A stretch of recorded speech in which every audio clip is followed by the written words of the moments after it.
मसीह यसू के कादर और जलाली नाम में आप सबको सलाम। आप देख रहे हैं होशना टीवी चैनल और मैं आपका होस्ट पास्टर ज़िशान। प्रोग्राम शिफायत में आपको खुश आमदेद कहता हूं। तो अजीजों, जैसा कि आप जानते हैं कि ये प्रोग्राम बिलखसूस मुल्क पाकिस्तान और गिरदोनवा जहां भी जिन ममालिक में हमारे इस प्रोग्राम की और होशना टीवी चैनल की नशरियात चल रही है, ब्रॉडकास्ट चल रहा है, टॉक शोज चल रहे हैं, वहां तक हम सिर्फ और सिर्फ मसीह की बशारत के लिए और खुदा के कलाम की समझ के लिए इन प्रोग्राम्स को करते हैं। और आज का प्रोग्राम भी उसी सिलसिले की एक कड़ी है। हमारे पास जो मेहमान आज यहाँ पर मौजूद हैं, आप उनसे पहले भी हमारे प्रोग्राम में मिल चुके हैं और मैं आपको बताना चाहता हूँ, वो नौजवान खादम हैं और लाहौर बाइबल इंस्टीट्यूट में 3rd ईयर के स्टूडेंट हैं। और खुदावंद ने उनको ऊपर अपना एक फजल किया कि वो स्टूडेंट लाइफ में ही खुदा उनको अब दुनिया के दूसरे ममालिक में होशना टीवी चैनल के वसीला से इस्तेमाल कर रहा है, ताकि मसीह के कलाम की बशारत को या मसीह के कलाम की तफसीर व तशरीह को और मसीह के कलाम की बातों को वो होशना टीवी चैनल के वसीला से दुनिया के तूलो अर्ज में पेश कर सकें। सो आपको इंतजार करवाए बगैर मैं चाहूंगा कि मैं अपने मेहमान का तारफ करवाऊं। शकील मसीह साहब यहाँ पर मौजूद हैं। भाई शकील, आपको खुश आमदेद। Thank you sir. Thank you. आपको कैसा लगा दोबारा हमसे मिलके? सर जी, बड़ी शुक्रगुजारी है खुदा की कि आपने फिर मुझे दोबारा खुदा के कलाम को जो है होशना टीवी के ज़रिए जो है वो दुनिया में पहुंचाने का मौका दिया। Thank you so much. खुदा की भी शुक्रगुजारी करते हैं कि खुदा जो है अपने बंदा को है इस्तेमाल कर रहा है, आपको भी इस्तेमाल कर रहा है। मेरी दुआ है कि हम सब इसी तरह जो है मिलकर जो है वो खुदा के कलाम को जो है फैलाते रहें, ताकि बहुत सी रूहों को जीतने का सबब बन सके। तो मैं चाहूँगा कि अब आप कलाम के हवाले को पढ़ें, ताकि दुआ के बाद हम इस सिलसिले को मज़ीद आगे बढ़ा सकें। जी जी ज़रूर सर। सर मेरे साथ देखिए, इस्तिस्ना की किताब उसका 28वां बाब और उसकी 18वीं आयत जो है हम पढ़ेंगे। अगर आप देखने वालों के पास जो है बाइबल है तो वो देखें मेरे साथ। इस्तिस्ना की किताब उसका 28वां बाब और उसकी 18वीं आयत जो है हम कलाम मुक़द्दस की तिलावत करेंगे। कलाम मुक़द्दस में यूँ मरकूम है, तेरी औलाद और तेरी ज़मीन की पैदावार और तेरे गाय बैल की बढ़ती और तेरी भेड़ बकरियों के बच्चे लानती होंगे। कलाम मुक़द्दस का पढ़ा और सुना जाना हम सब के लिए बाइस से बरकत हो। आमीन। हम खुदा के हुजूर में दुआ करेंगे। खुदा कदूस आसमानी बाप, हम तेरे हुजूर में आते हैं। मैं अपने भाई शकील मसीह के लिए और ख़ुद के लिए और बिलखसूस वो सारे लोग जो इस ब्रॉडकास्ट को सुन रहे हैं उनके लिए बाप तेरी शुक्रगुजारी करता हूँ और चाहता हूँ तेरा पाक रूह जो हमारा खुदा और हमारा उस्ताद है, हमारा मददगार है, वो आपके हुक्म के मुताबिक मौजूद हो, ताकि हम पाकरू की रहनुमाई में बाप आसमानी इस सारे ब्रॉडकास्ट को मुकम्मल करें। हमारे बोलने में, आपके लोगों के सुनने में पाकरू की कायलियत रहे। ये सब कुछ मांगते हैं यीशु मसीह के नाम से, आमीन। जी तो शकील भाई, आप इसके बारे में क्या शेयर करना चाहेंगे? सर, इस जो है पैसेज में या इस पूरे बाब में जो सबसे बड़ी बात जो खुदा कर रहा है अपनी ज़ुबान मुबारक से, वो लानत के तलक से खुदा बात कर रहा है। आज हम उसी लानत को हम सीखेंगे कि नस्ली लानतों से रहाई क्या है, या आप ये कह सकते हैं कि आज का जो हमारा मजमून होगा सीखने वाले या देखने वालों उनके लिए मजमून होगा कि नस्ली लानतों से रहाई।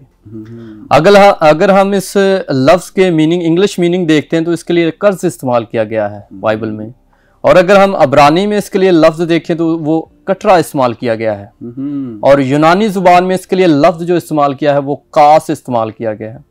अगर हम इसको उर्दू मीनिंग में देखते हैं लफ्ज़ को, तो इसके मीनिंग बनते हैं उजाब, फुटकार, मुसीबत, कमी, खुदा की अदालत या खुदा का इंसाफ कह लें, या खुदा की कहर भी आप कह सकते हैं इसको। इन बातों से जो है वो तशबीह दे सकते हैं जो इसके उर्दू मीनिंग में जो लफ्ज़ जो बनते हैं।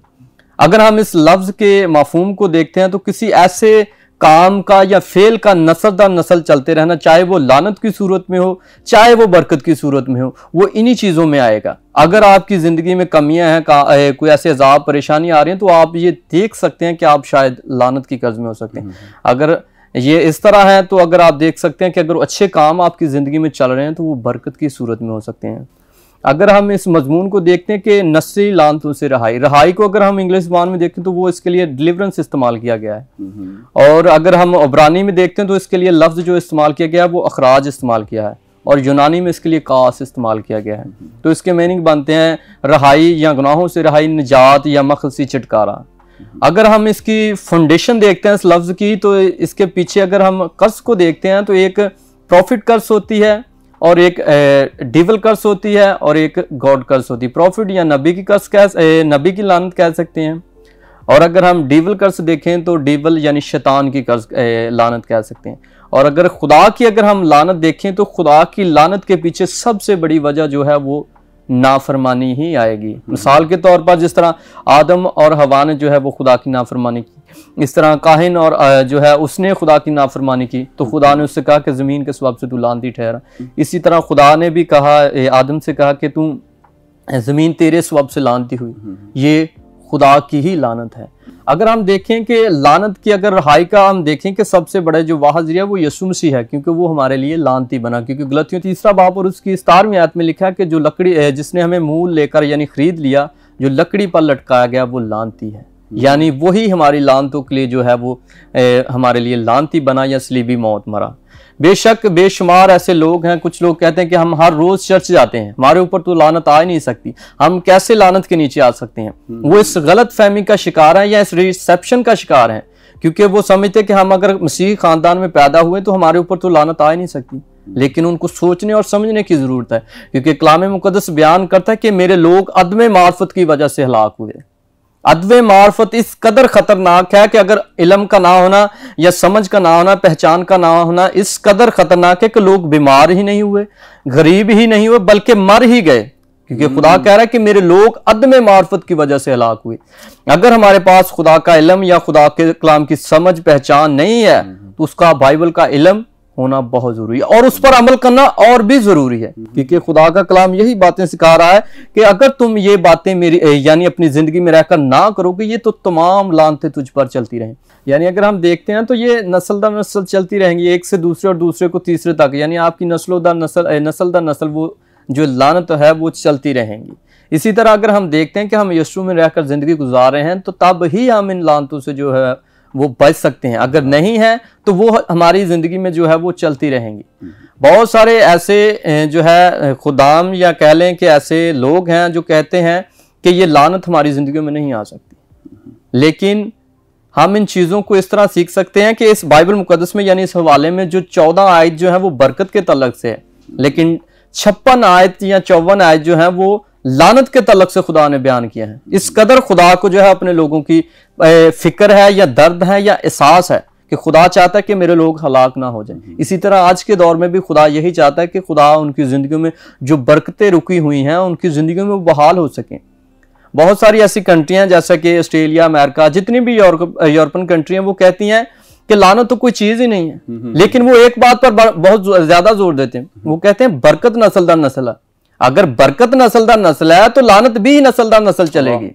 अगर अच्छी चीजें हमारी जिंदगी में खानदानी तौर पर चल रही हैं तो बुरी चीजें भी आपका पीछा करेंगी। अगर बुरी चीजें आपका पीछा तब ही छोड़ेंगी जब तक आप खुदा के कलाम में उस पर अमल नहीं करते या उस पर चलते नहीं। अगर आप नहीं करते तो वो चीजें आपका पीछा करेंगी। आप ये कहते हैं कि ये चीज या ये जो बरकत हमें खानदानी तौर पर मिली, नस्ली तौर पर मिली, तो आप ये क्यों नहीं समझते कि अगर बरकतें नस्ल दर नस्ल चल सकती हैं तो लानतें भी नस्ल दर नस्ल चल सकती हैं। आमीन। शकील, इसमें आपकी बात से मेरे ज़हन में ये बात आ रही है कि अक्सर औकात पाकिस्तान में ये परसेप्शन पाया जाता है, लोग ये इदराक करते हैं या अपनी तरफ से एक राय देते हैं। वो कहते हैं कि शरीयत जो है ना वो अब फजल के दौर में आके हम पर लागू नहीं होती। तो मैं अक्सर औकात लोगों से ये बात करता हूँ, मैं कहता हूँ कि शरीयत 2 हिस्सों में मौजूद है पुराने अहदनामे में। एक है रसूमाती शरीयत और एक है इखलाकी शरीयत। ठीक। रसूमाती शरीयत में ईदें आ जाती हैं, खतना आ जाता है और भी जो यहूदी ट्रेडिशन था वो आ जाता है, और इखलाकी शरीयत में वो बातें आ जाती हैं जो कि खुदा के लोगों के करैक्टर के साथ ताल्लुक रखती हैं, जिसमें नीयत की इस्लाह करनी होती है हमने। तो कलाम में लिखा है कि शरीयत में लिखा है कि तू जना ना कर, तो क्या नए अहदनामे में तो इसकी इजाजत बिल्कुल नहीं है। नए अहदनामे में भी इस बात को लिया गया है। तो जो चीजें मैं अपने लोगों से अक्सर ये कहता हूं कि जो चीजें आपके करैक्टर के साथ, आपकी एथिकल लाइफ के साथ, अखलाकी ज़िंदगी के साथ ताल्लुक़ रखती हैं, उन चीज़ों से शरीयत के मुताबिक हमें उनके मुताबिक चलना पड़ेगा। जी जी। तो जैसे कि आपने एक बड़ी एक चीज़ कोड की, और वो ये थी कि दुनिया में लोग जो हैं वो कहते हैं कि बरकतें तो हैं पर अब लानते नहीं है यीशु मसीह के आने के बाद। तो बड़ा मुनासिब आपने जुमला इस्तेमाल किया, और मैं मुत्तफिक हूँ इस बात से कि प्रॉब्लम ये है कि कुछ लोग जो है वो एथिकली रॉन्ग जा रहे हैं। जी जी। वो इखलाकी तौर पे बुराइयां कर रहे हैं। अगर वो इखलाकी तौर पे बुराइयां कर रहे हैं तो वो शरीयत के मुताबिक भी बुराइयां कर रहे हैं और फजल को भी मिस यूज कर रहे हैं, क्योंकि पलूस कहता है फजल इसलिए नहीं हुआ कि गुनाह किया जाए, फजल तो इसलिए हुआ ताकि गुनाह से आजाद हुआ जाए। और शरीयत से जब हम अपने अमाल से नहीं बच सकते तो चलो यीशु मसीह पर ईमान लाने के वसीला से बच जाएं, तो निजात है ही मसीह पर ईमान लाने। अब एक बंदे को निजात मिल गई है ईमान के वसीला से, अब आगे उसने अपनी जिंदगी में जो रास्तबाजी के काम करने हैं उसमें उसने अपने आप को बड़ा पंक्चुअल रखना है और खुदा के कलाम के बड़ा ताबे रखना है। मैं मुत्तफिक हूँ आपके साथ, आप मजीद कैरी ऑन करें। इसी बात पर जो आपने कहा कि वो निजात तो पा जाते हैं लेकिन वो इस चीज को समझते नहीं कि हमारे ऊपर लानत हो सकती है। कुछ लोग इसी तरह है कि वो चर्च में आ जाते हैं, बैठे रहते हैं, लेकिन वो पूरी तौर पर कनेक्टेड नहीं होते। मिसाल के तौर पर अगर हमारा मोबाइल जो है हम उसकी पिन जो लगाते हैं चार्जर पर, अगर उसकी पिन या पुट उसके साथ अच्छे तरीके से मेंशन नहीं होती तो वो अगर हम 1 या 1.5 घंटे बाद देखते हैं तो अगर वो चार्जेस नहीं हुआ अच्छे तरीके तो हम चौंक जाते हैं। इसी तरह कुछ लोग चर्च में आ जाते हैं, वो पूरी तौर पर जो है वो खुदा के साथ कनेक्टेड नहीं होते उस वक्त। हर संडे आ रहे हैं, हर वीकली जो है वो आ रहे हैं, रेगुलर आ रहे हैं, लेकिन वो पूरी तौर पर कनेक्टेड नहीं है। वो घंटा वक्त गुजारते हैं लेकिन वो अपने आप को उसी रसूमाती या फर्जी तौर पर, आजी तौर पर जो है वो अपने वक्त को गुजार रहे हैं। इसी तरह वो लोग जो है चलते रहते हैं, इसी तरह वो लानतों में रहकर ज़िंदगी गुजारते रहते हैं। अगर हम देखते हैं कि हम अपने वालिदैन से अच्छी आदत अडॉप्ट करते हैं तो हम उनकी यादाश्त भी अडॉप्ट करते हैं। बहुत सारी ऐसी चीज़ें कि बाज़ दफ़ा हम चले जाएं, अगर हमारा वालदा उस जगह पर गया हुआ है या वालदा या वालिद गया हुआ है तो हम अगर हमारा वहाँ पर जाना हो तो हम कहते हैं कि मैं पहले भी इस जगह पर आया हूँ। वो इस बात को नुमाया करते हैं कि हम सिर्फ आते नहीं अडॉप्ट करते हैं बल्कि उनकी यादाश्त भी जो है वो हमारी ज़िंदगी में कन्वर्ट हो जाती है। वो ब्लड के ज़रिए हमारी ज़िंदगी में आ जाती है। हम बच्चों को झूठ नहीं सिखाते, माँ बाप जो है वो अपने बच्चों को झूठ नहीं सिखाता, बल्कि वो फितरती तौर पर हमारे ब्लड में शामिल हो चुका होता है कि वो खून के ज़रिए जो है वो झूठ उनकी ज़िंदगी में चला जाता है। मिसाल के तौर पर अगर कोई बच्चा खेल रहा है अपने खिलौने से, उससे कोई अगर कोई उसका खिलौना छीन ले तो वो फौरी उससे छीन लेगा। क्या हमने उसे अपने बच्चे को सिखाया कि वो खिलौना उससे छीन? नहीं, बल्कि उसकी फितरती तौर पर वो चीजें उसमें कन्वर्ट हो चुकी हैं। आपको किसी भी चीज को जो है वो अपने बच्चे को सिखाने की जरूरत नहीं। इसी तरह लानतें भी जो है वो हमारी जिंदगी में चलती ही रहती हैं, क्योंकि खुदा के कलाम में लिखा खरूज 20वां बाब और उसकी शायद 6ठी आयत में कि मैं बाप दादा की सजा जो है वो 3री और 4थी पुश्त तक दूंगा। जी जी, 20वें बाब में खरूज की। जी, वो इसी तरह वो चलती रहती है हमारी जिंदगियों में। इसी तरह अगर हमारा अगर कहें कि वालिद अगर शराब नोशी कर रहा है तो बेटा भी वही काम करेगा। आपको उसको सिखाने की जरूरत नहीं। आप ये नहीं कहते कि मैं कर रहा हूं तो मेरा बेटा नहीं करेगा, ऐसा मुमकिन ही हो सकता जब तक। मैं मुश्किल आपकी बात को आगे लेके, नाज़रीन आप में से बहुत से सुनने वाले सोच रहे होंगे कि हम कह रहे हैं लानते साथ चलती रहती हैं। मैं आपको एक बात बताता हूं, एक होता है एक्शन और एक होता है एक्शन का रिएक्शन। आप खुदा के कलाम पर अमल करते हैं तो ये आपका एक्शन है, और खुदा आपको बरकत देता है तो ये उस एक्शन का रिएक्शन। इसी तरह आप जब गुनाह करेंगे तो ये आपका एक्शन है, और उस गुनाह के बदले जो लानत आ रही है वो उस एक्शन का रिएक्शन है। तो लानते साथ चलते जाने से मुराद ये है कि हम मुसलसल अगर नाफरमानियां करते रहेंगे, गुनाह करते रहेंगे तो ऐसा रिएक्शन आता रहेगा जिसमें लानते आती रहेंगी, क्योंकि बरकत का उलट है लानत, और इसी तरह रास्तबाजी का उलट है गुनाह। तो जो एक्शन होगा उसके मुताबिक ही रिएक्शन होगा। ऐसा नहीं है कि मैं गलती करूं और उस गलती का जो रिएक्शन है वो ठीक आ जाए, ऐसा नहीं हो सकता। तो नाजरीन अभी वक्त हुआ जाता है ब्रेक का। हम इस गुफ्तगू के सिलसिले को यहीं से शुरू करेंगे। आप देखते रहें होशना टीवी चैनल। मिलते हैं ब्रेक के बाद।